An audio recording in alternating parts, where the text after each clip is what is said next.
A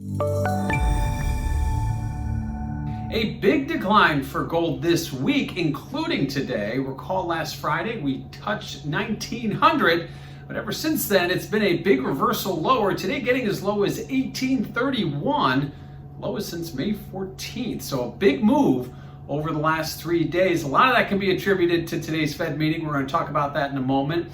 A much stronger dollar, higher treasury yields, all working against gold. Cryptocurrencies, not so much. We saw Bitcoin decline today, so it wasn't really a struggle for which gold or regular gold or digital gold today. It was more about what the Fed said and how the dollar reacted. But again, a big move lower in gold down to 1831, and we did not see a post-FOMC bounce as we typically do after these events, gold hanging around those lows as we went into the closing bell. Now, what does this mean for volatility? Well, if you check out that CVol index over at cmegroup.com, you will notice that volatility has been sharply higher going back to that aforementioned Friday 1900 print. So as we've seen prices decline quickly, we've seen volatility go up. Historically, when gold prices go down, we see volatility go down. When gold prices go higher, we see volatility go higher. So we're seeing a little bit of a break from the historical trend, but again, the size and the speed of these moves is causing a bit of volatility. Again, the big decline since Friday causing volatility to bid higher.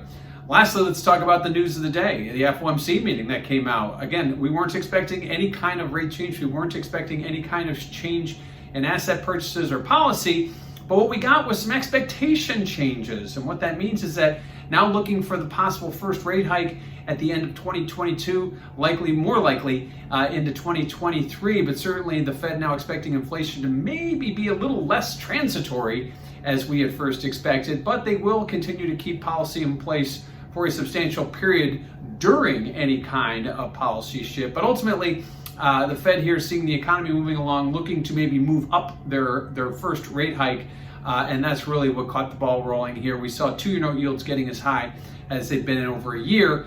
So starting to see that short end percolate a little bit, seeing rates possibly go up higher. Again, we're only in June of 2021, so we still have a lot of time between now and the possible first rate hike. Likely all eyes will be on Jackson Hole at the end of August, followed by the September FOMC. That could be the first meeting where we start to talking about tapering, and then we'll obviously see some kind of action into 2022. But at this point, gold prices kind of seeing through the forest through the trees and seeing that there is going to become a shift coming, seeing a big move lower. Obviously, those higher yielding treasuries make it much more attractive. Equities didn't perform well today either, so it wasn't a move into equities, out of gold into equities. Certainly, it seems to me that the treasury yield and the dollar play were the biggest adversaries to today's gold move.